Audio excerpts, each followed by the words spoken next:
Hello बच्चों, आप सब लोग कैसे हैं। आशा करते हैं कि आप सब लोग अच्छे होंगे। तो आज हम फिर से व्हाइट बोर्ड पे पढ़ाने के लिए आ गए हैं।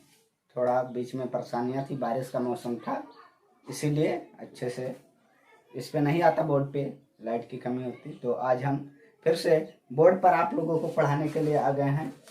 तो आप सब लोग क्या करें, फटाफट वीडियो को लाइक करें और कमेंट अभी नहीं करना। कमेंट जब वीडियो पूरा देख लेना तब करना, ठीक। और शेयर भी कर दो अभी अभी, जिससे सभी दोस्त आपके देख लें, ठीक। चलो ठीक है, तो आज हम शुरू करते हैं क्या, फार्माकोकाइनेटिक्स, ठीक। आपके सिलेबस में क्या रूट्स ऑफ ड्रग एडमिनिस्ट्रेशन में एडवांटेज डिसएडवांटेज अगर हम पढ़ लिए हैं तो डायरेक्टली क्या पढ़ने के लिए दिया है, एब्जॉर्प्शन, ठीक। तो डायरेक्ट एब्जॉर्प्शन हम ना पढ़ करके पहले उसके बारे में जान लेते हैं, उसके पिताजी कौन है, क्यों ऐसा है, कहाँ से एब्जॉर्प्शन आया, एब्जॉर्प्शन किस में होता है, ये सब चीज़ें तो हमें जानना जरूरी है। तो ज़्यादा देर ना करते हुए, फालतू की बातें नहीं, सीधा लेक्चर पे आते हैं, ठीक। फार्माकोकाइनेटिक क्या है, what does body to do the drug, क्या है, हमारी बॉडी ड्रग के साथ क्या कर रहा है, दवा पर हमारा बॉडी क्या एक्शन दे रहा है, क्या प्रतिक्रिया कर रहा है, ये क्या कहलाता है, फार्माकोकाइनेटिक। या फिर क्या है, अगर हम बात करें कि कौन कौन से प्रोसेस फार्माकोकाइनेटिक में इन्वॉल्व होते हैं, तो पहले भी आप लोग पढ़ चुके हैं, एडीएमई प्रोसेस। एडीएमई का मतलब क्या होता है, एब्जॉर्प्शन, डिस्ट्रीब्यूशन, मेटाबॉलिज्म और एक्सक्रीशन। वहीं अगर हम बात करते हैं किसकी, एब्जॉर्प्शन की, ठीक, किसकी, एब्जॉर्प्शन की। सबसे पहले एब्जॉर्प्शन को ही पढ़ते हैं, ठीक। क्या है, absorption is the movement of drug, क्या है, movement of drug from its site of administration to the systemic circulation. क्या है, movement of drug from the site of administration. माना कि क्या है, हमारा ये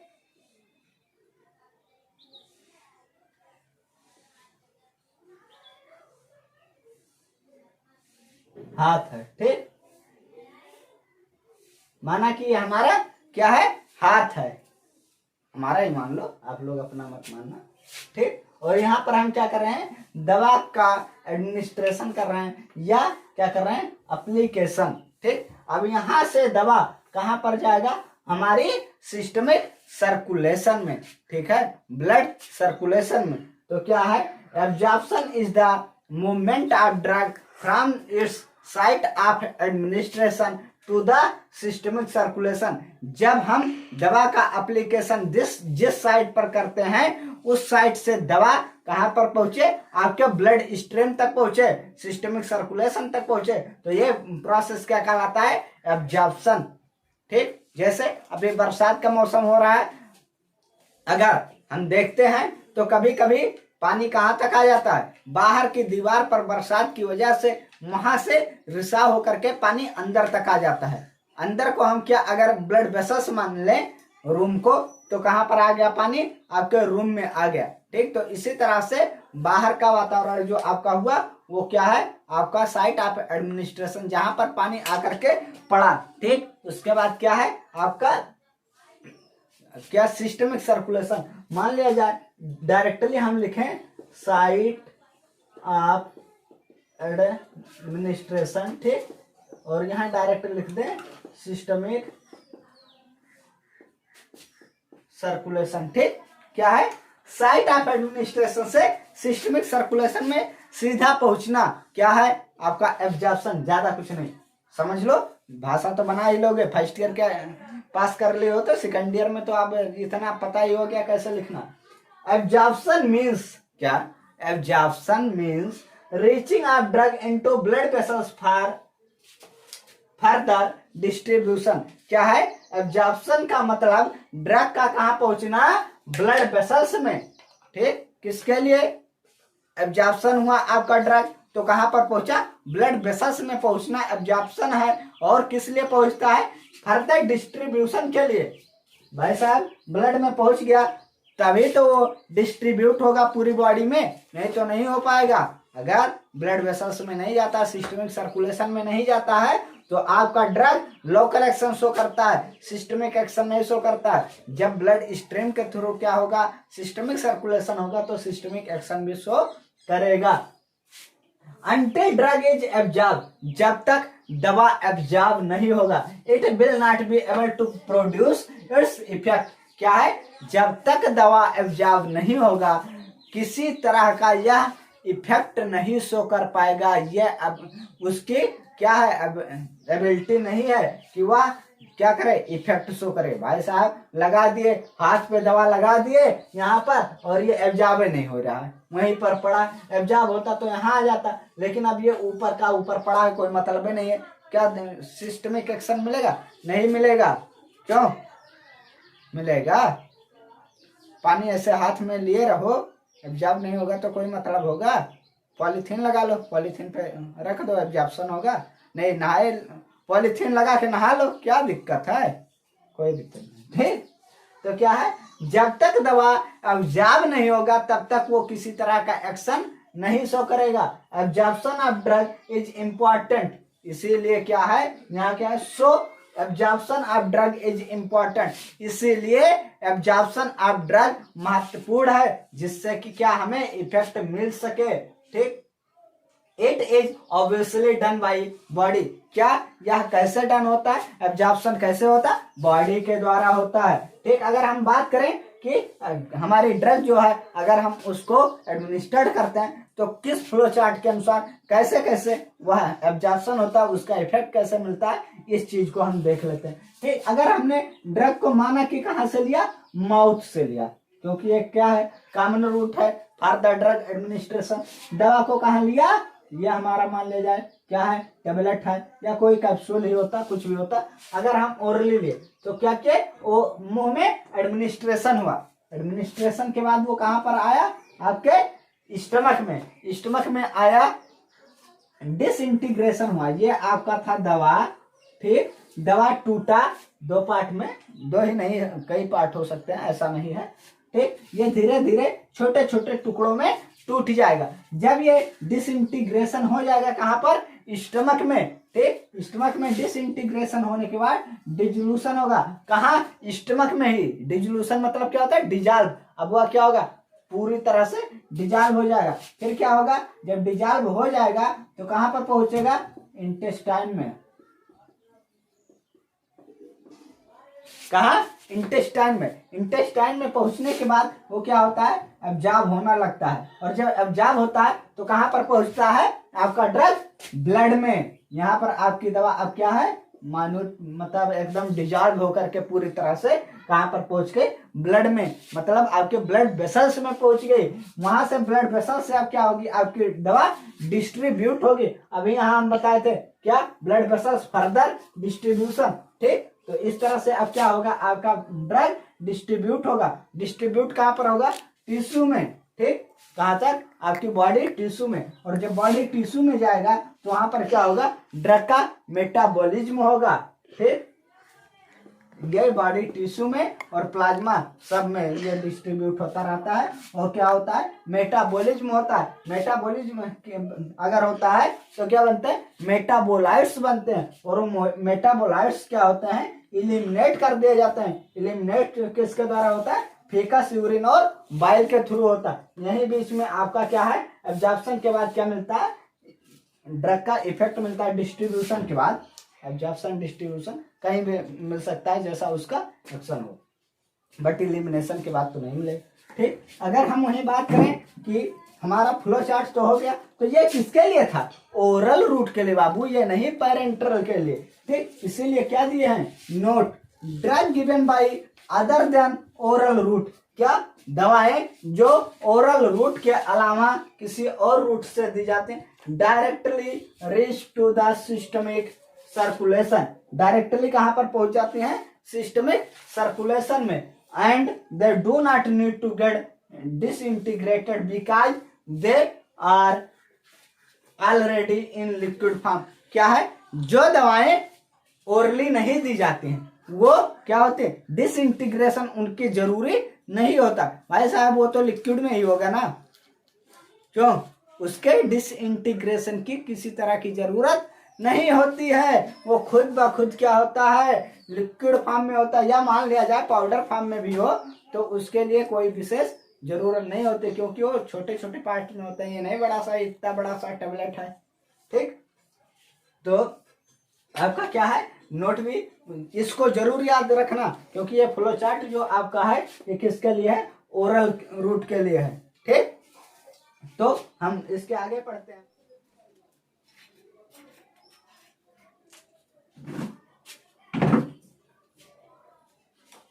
हाँ, तो हम लोग क्या पढ़ेंगे अब, absorption of drug involve process of drug across the cell membrane. Absorption क्या है, ड्रग क्या हो रहा है अक्रॉस द सेल मेम्ब्रेन, ऐसे होता है इसका एब्जॉर्प्शन। एब्जॉर्प्शन में कौन से प्रोसेस, जिसे टाइप्स ऑफ एब्जॉर्प्शन कहते हैं, वही प्रोसेस ऑफ एब्जॉर्प्शन सेम चीज है। ठीक, तो ये क्या है, involve of process of drug across the cell membrane.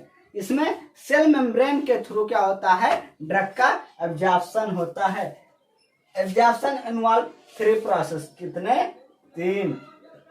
कौन कौन से, पैसिव ट्रांसपोर्ट, एक्टिव ट्रांसपोर्ट और एक और होता है पिनोसाइटोसिस। ठीक, क्या है passive transport, the drug moves across the cell membrane without losing energy। ठीक, क्या है, जब हमारा ड्रग अक्रॉस हो रहा है सेल मेम्ब्रेन के थ्रू, बट किसी तरह के एनर्जी की आवश्यकता नहीं पड़ती है। ड्रग का ऐसा एब्जॉर्प्शन जिसमें किसी तरह के एनर्जी का रिक्वायरमेंट नहीं होता है, ऐसा एब्जॉर्प्शन का जो प्रोसेस होता है उसे क्या कहते हैं, पैसिव ट्रांसपोर्ट या transport of drug without losing energy. जब किसी तरह के ऊर्जा का हानि ना करते हुए बिना ऊर्जा प्रयोग के क्या हो रहा है, हमारा ड्रग ट्रांसपोर्ट हो रहा है एक तरफ से दूसरे तरफ, एक कंपार्टमेंट से दूसरे कंपार्टमेंट से में क्या साइट ऑफ एप्लीकेशन से सिस्टमिक सर्कुलेशन में। इस तरह से क्या है, एब्जॉर्प्शन जो हमारा है बिना एनर्जी के जो हो रहा है उसे क्या कहते हैं, पैसिव ट्रांसपोर्ट। बिना एनर्जी का जो भी एब्जॉर्प्शन होगा उसे क्या कहेंगे, पैसिव ट्रांसपोर्ट। ये 2 तरह के होते हैं, दे आर 2 टाइप्स। कौन कौन से, 2 तरह से क्या होता है, ट्रांसपोर्ट होता है। कौन वाला, आपका पैसिव ट्रांसपोर्ट। इसमें क्या है आपका डिफ्यूजन, क्या, डिफ्यूजन। ठीक, कैसे, डिफ्यूजन थ्रू लिपिड। कैसे हो रहा है, डिफ्यूजन थ्रू लिपिड होगा। इसमें क्या एग्जांपल लिख सकते हैं, lipid soluble drug, lipid soluble drug. ऐसी दवाएं जो लिपिड सॉल्युबल होंगी वो कैसे डिफ्यूज होंगी, लिपिड में, डिफ्यूजन थ्रू लिपिड, वो लिपिड के थ्रू ही डिफ्यूज होंगी, क्योंकि वो लिपिड में सॉल्युबल हो जाएंगे और उसी के द्वारा एक कंपार्टमेंट से दूसरे कंपार्टमेंट में क्या होती हैं, वो ट्रांसपोर्ट कर दी जाती हैं या डिफ्यूज कर दी जाती हैं। दूसरा, डिफ्यूजन थ्रू एक्वस चैनल। क्या है, ऐसी दवाएं जो लिपिड सॉल्युबल नहीं है, वाटर सॉल्युबल है, वो क्या लिपिड के द्वारा ट्रांसपोर्ट होंगे, लिपिड में डिजॉल्व होंगे नहीं, तो उनका ट्रांसपोर्ट कैसे होगा, एक्वस चैनल के द्वारा होगा। ठीक, डिफ्यूजन थ्रू एक्वस चैनल। ये डिफ्यूजन में 2 पॉइंट हैं, इनको आप विशेष ध्यान दीजिएगा। क्या, एक लिपिड सॉल्युबल ड्रग जो होगा वो किससे होगा, आपका लिपिड वाले उससे होगा, लिपिड चैनल से होगा, या lipid through, diffusion through lipid. ठीक, और दूसरा वाला क्या होगा, डिफ्यूजन थ्रू एक्वस चैनल, जो वाटर सॉल्युबल होगा वो एक्वस चैनल से होगा। तो हम लोग जल्दी जल्दी पढ़ते हैं। फैसिलिटेटेड ट्रांसपोर्ट, जो आपका पैसिव ट्रांसपोर्ट में दूसरा पॉइंट है वो क्या है, फैसिलिटेटेड ट्रांसपोर्ट। ठीक, क्या, फैसिलिटेटेड ट्रांसपोर्ट। तो उसके पहले हम डिफ्यूजन में अगर बात करते हैं क्या कैसे होगा, तो वो तो अभी बता देते। ठीक, बता दे। ठीक, क्या है, diffusion through lipid, diffusion through aqueous channel. क्या है, इसमें आपका अगर डिफ्यूजन हो रहा है, सिंपल डिफ्यूजन हो रहा है, तो इसमें किसी तरह के एनर्जी की आवश्यकता नहीं होगी और हायर कंसंट्रेशन से लोअर कंसंट्रेशन, ये क्या है, हायर कंसंट्रेशन, ये क्या है लोअर कंसंट्रेशन। जिस कंपार्टमेंट में ड्रग का क्या होगा कंसंट्रेशन हाई होगा, उस कंपार्टमेंट से ड्रग आपका क्या होगा मूव करेगा किधर लोअर कंसंट्रेशन की तरफ। ठीक, अगर वही बात करें इसके फैसिलिटेड ट्रांसपोर्ट की, तो क्या है facilitated transport, some high molecular drug enable to diffuse through semi permeable membrane. क्या है कुछ ऐसी हाई मॉलिक्यूलर वेट की ड्रग हैं जो क्या होती हैं सेमी परमेबल मेम्ब्रेन के थ्रू ट्रांसपोर्ट नहीं हो पाती हैं। अब वो कैसे ट्रांसपोर्ट होंगी, बहुत चिंता की विषय है। क्यों बाबू, ऐसा होता है कि जो बड़े आदमी होते हैं, जो मोटे हो चल ना पाए, चल फिर ना पाए, अब उनको क्या करना है, जाना है कहीं, साइकिलिंग नहीं चला पाते हैं, कैसे जाएंगे, वो खुद ब खुद नहीं चल पाते हैं, तो उनके लिए क्या करना पड़ेगा, उसके लिए देख लो फैसिलिटेड फैसिलिटी जिसे कहते हैं भैया, उनके लिए विशेष सुविधा है। ठीक, तो some high molecular drug enable to diffuse through semi permeable membrane, कुछ हाई मॉलिक्यूलर वेट की ऐसी दवाएं होती हैं जो डिफ्यूज नहीं हो पाती हैं किसके थ्रू, सेमी परमेबल मेम्ब्रेन के थ्रू। जैसे क्या ग्लूकोज, अमीनो एसिड, ये सब क्या होती हैं नहीं डिफ्यूज हो पाती हैं, हाई मॉलिक्यूलर वेट की हैं। तो क्या such substance are attracted by carrier proteins which bind with the drug to be transported. Carrier proteins change its shape and deposit the substance to other site। क्या है ऐसे सब्सटेंस के लिए कुछ सुविधा दी गई है, फैसिलिटी दी गई है, फैसिलिटेड में फैसिलिटी समझ लो, उनके लिए विशेष सुविधा कर दी गई। भाई साहब आप नहीं आना चाहते हैं, बारात आपको जाना ही है, आप अपनी गाड़ी से नहीं आ पाते हैं, हम अपनी गाड़ी भेज देते हैं, क्यों अपनी गाड़ी की सुविधा देते हैं।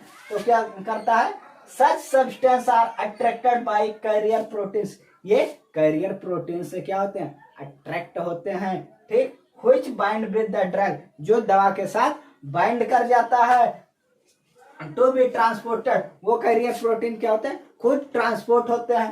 Carrier protein change its shape, carrier protein क्या होते हैं अपना शेप चेंज कर लेते हैं, and deposit the substance to other side, वो क्या करते हैं अपने शेप को चेंज करके और क्या करते हैं सब्सटेंस को एक साइड से दूसरे साइड पे डिपॉजिट कर देते हैं। जैसे दिखाते हैं, ये आपका क्या है मान लिया जाए आपका मेम्ब्रेन है, ठीक, इसमें कैरियर प्रोटीन्स, ये क्या है आपके कैरियर प्रोटीन्स हैं।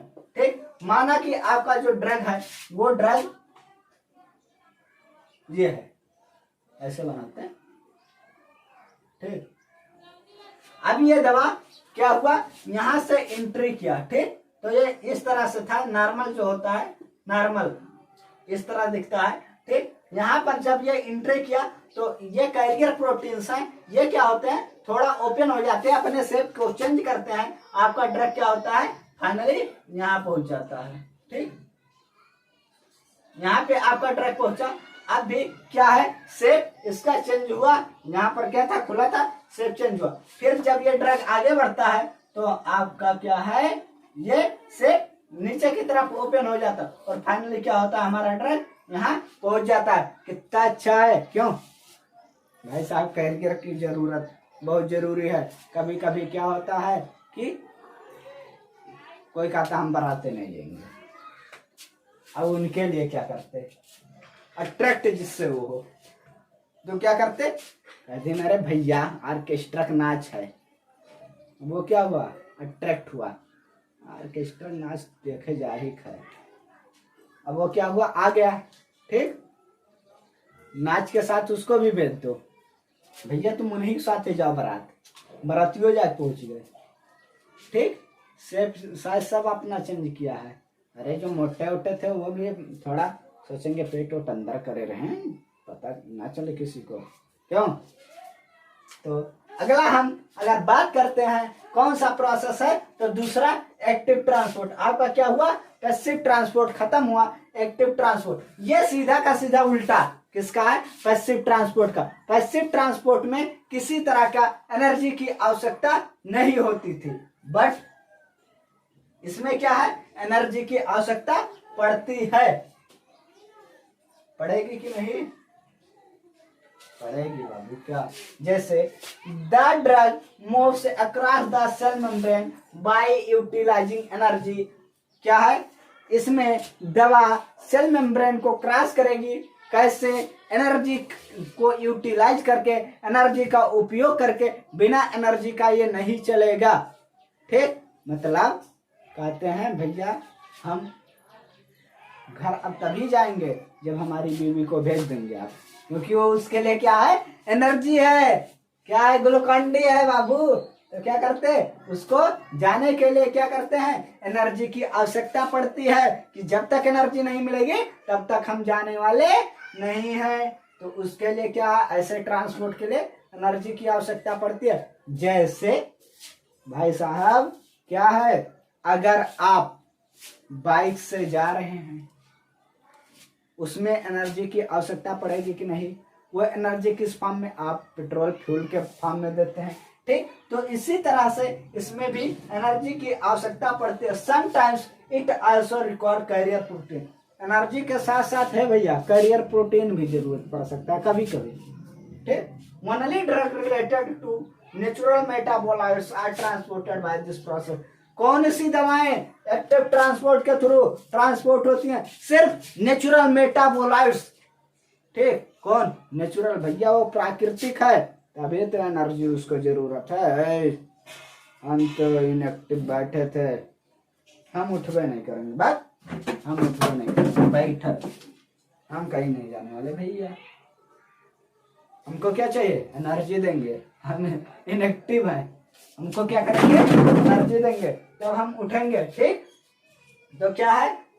कौन कौन सी ऐसी natural metabolites? Iron, amino acid, levodopa, ये सब दवाएं क्या है? या ये सब सब्सटेंस किसके थ्रू? एक्टिव ट्रांसपोर्ट के थ्रू क्या होती है?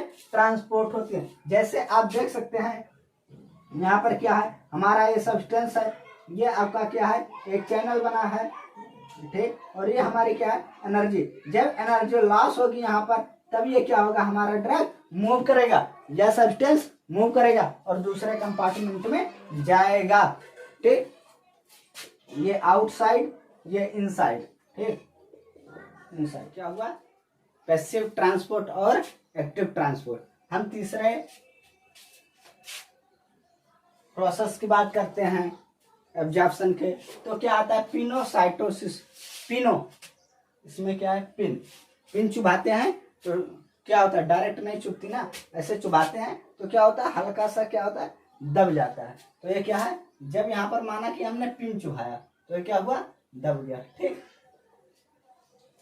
The transport of drug by formation of vesicles. क्या है?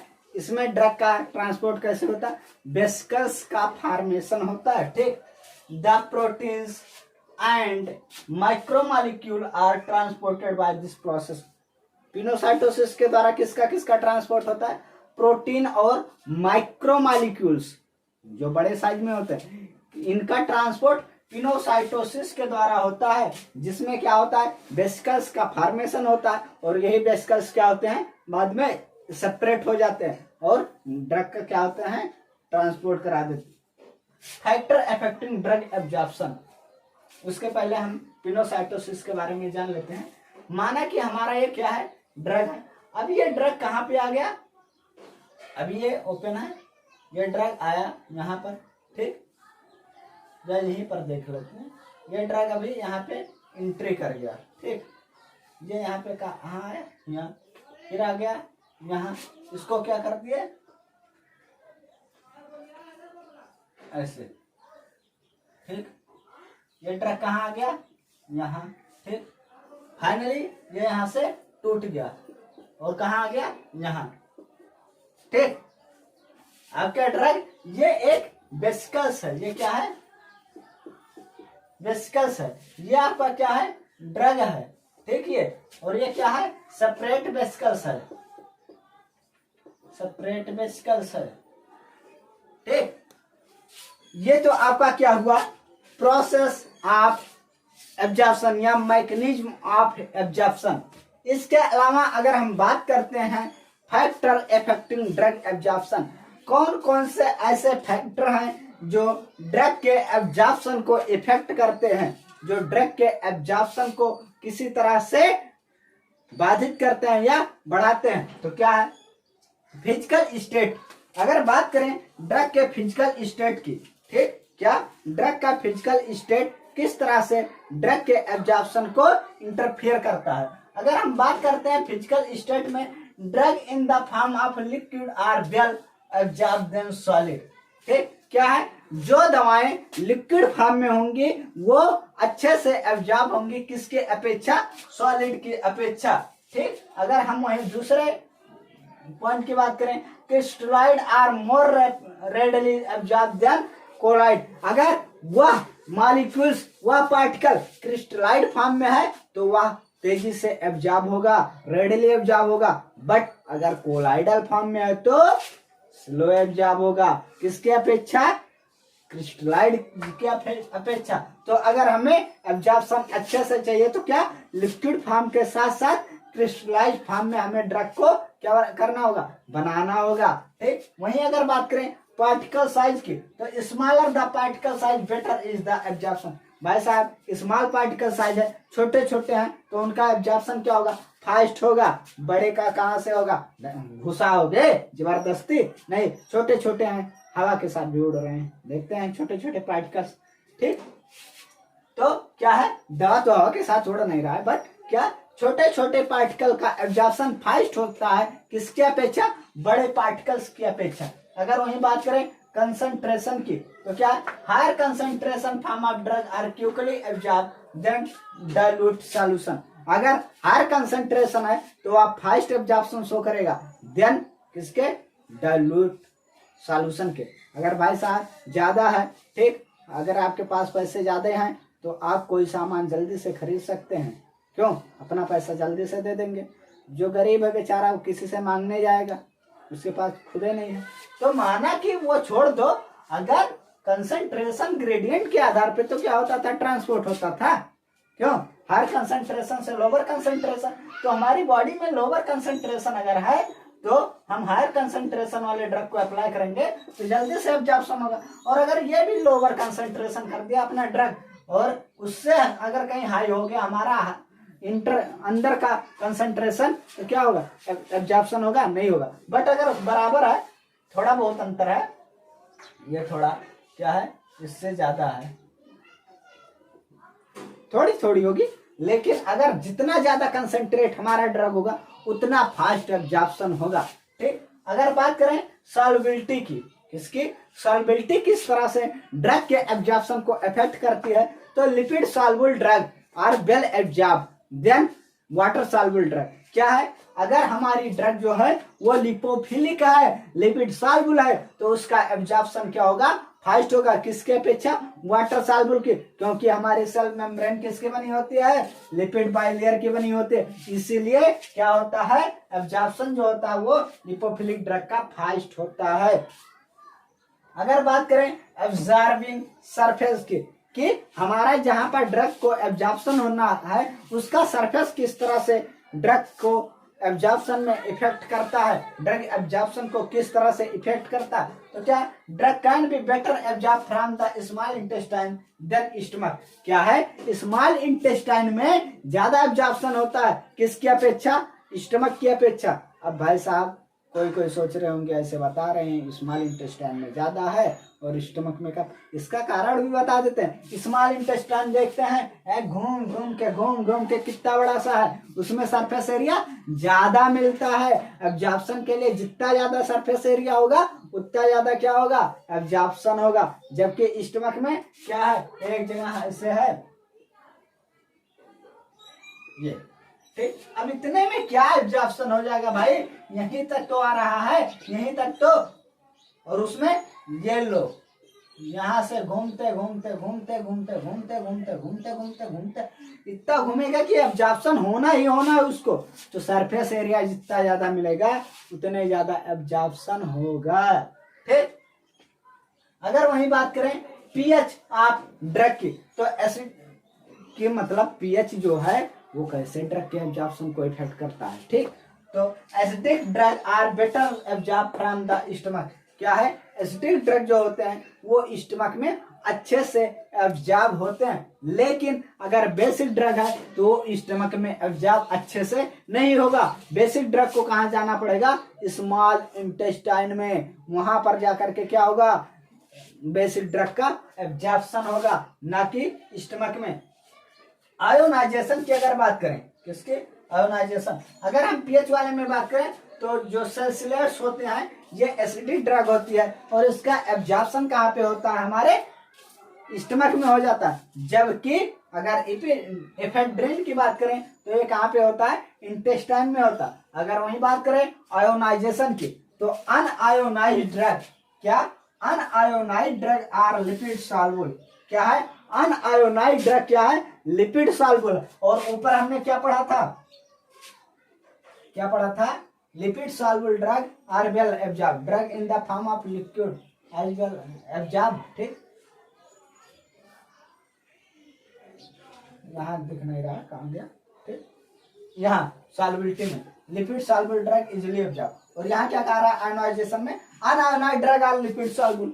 भाई साहब जब अनआयोनाइज्ड ड्रग क्या है, लिपिड सॉल्युबल है, तो एब्जॉर्प्शन किसका ज्यादा होगा, लिपिड सॉल्युबल का ना, अनआयोनाइज्ड का ना, ठीक। तो अनआयोनाइज्ड ड्रग का एब्जॉर्प्शन फास्ट होगा, किसके अपेक्षा, आयोनाइज्ड ड्रग की अपेक्षा। अगर वही बात करें डिजीज की, भाई साहब अगर आपको बीमारी है तो भी एब्जॉर्प्शन को इफेक्ट करेगा, किस तरह से इफेक्ट करेगा उसको भी देख लो।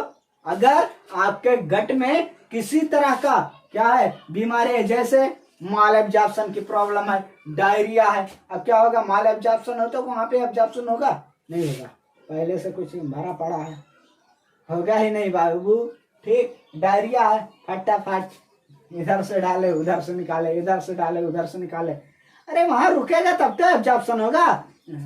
आउट गोइंग धड़ाधड़, इनकमिंग तो आ रहा है, आउट गोइंग धड़ाधड़, कोई दिक्कत नहीं है, निकल रहा है फटाफट फटाफट, ठीक। तो क्या है, इस तरह से अगर डिजीज है, माल एब्जॉर्प्शन की या फिर डायरिया की प्रॉब्लम है तो ड्रग के एब्जॉर्प्शन में क्या आती है, कमी आ जाती है।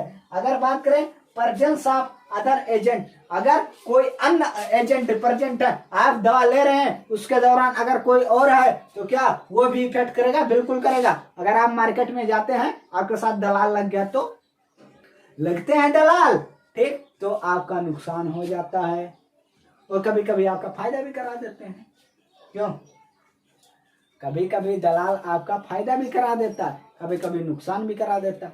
तो आप किसका साथ किए हैं, आपका दोस्त कैसा है, आपका साथी कैसा है, अच्छा है तो आपका फायदा होगा, और अच्छा नहीं है तो आपका नुकसान करा देगा, आपका जीवन खतरे में डाल देगा। इसीलिए जब अगर हम बात करते हैं प्रेजेंस ऑफ अदर एजेंट की, तो विटामिन सी जो होता है ये क्या करता है, इनहांस करता है, किसके एब्जॉर्प्शन को, ये इनहांस करता है। आयरन, आयरन की गोली अगर हम ले रहे हैं और साथ में विटामिन सी की गोली ले रहे हैं, विटामिन सी हम खा रहे हैं, तो क्या हो रहा है, एब्जॉर्प्शन आयरन का अच्छे से होगा, फास्ट एब्जॉर्प्शन होगा, बेटर एब्जॉर्प्शन होगा, ठीक है बाबू। क्या, विटामिन सी किसके एब्जॉर्प्शन को बढ़ाता है, आयरन के। अब आयरन तो हम लोहा चबाने जाएंगे नहीं, क्यों, आयरन हम लोहा नहीं चबाते, आयरन को क्या करते हैं, हम ड्रग के फॉर्म में लेते हैं। ये वाला आयरन नहीं होता है एकदम से कि हम लोहा लिए छड़ लिए और चबाना शुरू, ठीक। अगर वही बात करें absorption of fat soluble vitamin, क्या है, liquid paraffin reduce the absorption of fat soluble vitamin, क्या करता था, विटामिन सी जो था, ठीक, ये किसके एब्जॉर्प्शन को बढ़ाता था, आयरन के। बट अगर लिक्विड पैराफिन प्रेजेंट है, क्या, लिक्विड पैराफिन, तो क्या करेगा, एब्जॉर्प्शन घटा देगा, किसका, बताओ, लिपिड सॉल्युबल विटामिन के। कौन कौन से लिपिड सॉल्युबल विटामिन, ये डी ई के, ये एग्जाम में आता है बाबू, ठीक। कौन कौन से विटामिन लिपिड सॉल्युबल विटामिन है, तो क्या क्या है, ये डी ई के, और ये क्या होते हैं, अगर लिक्विड पैराफिन के साथ है तो इनका एब्जॉर्प्शन कम हो जाता है। वहीं अगर बात करें फार्मूलेशन की, तो diluent use in the formulation of drug में some time interfere with absorption. अगर हम जो भी डाइल्यूएंट यूज करते हैं किसके दौरान? फार्मुलेशन के दौरान। जब हम दवा को बना रहे हैं उसी दौरान अगर हम कुछ ऐसे एजेंट का उपयोग कर लेते हैं जो हमारी ड्रग के फार्मुलेशन को इफेक्ट करती है, वो कौन कौन से ऐसे इफेक्ट मिल सकते हैं? ये इंटरफेयर जो करते हैं, आपका दिया है कि ऐसे एजेंट जो फार्मुलेशन के दौरान अगर मिलाए जाते हैं तो वो भी क्या करते हैं? ड्रग के एब्जॉर्प्शन को इफेक्ट कर देते हैं, इंटरफेयर कर देते हैं। ठीक, तो क्या है? Calcium and magnesium reduce the absorption of tetracycline when using as the diluent. अगर कैल्शियम या मैग्नीशियम आप यूज कर लेते हैं फार्मुलेशन के टाइम पे तो टेट्रासाइक्लिन का क्या होता है? एब्जॉर्प्शन स्लो हो जाता है। तो ठीक है, आज के लिए सिर्फ इतना ही। क्यों लंबा हो गया लेक्चर, बट आपका एब्जॉर्प्शन का क्या था, जितना टॉपिक था वो कवर, किसी तरह का कोई दिक्कत नहीं है। तो आप लोग इसी चैनल पर बने रहिएगा। ठीक, लाइक कमेंट शेयर खटाखट ठोक दो, लगा दो। ठीक, थैंक यू क्लास।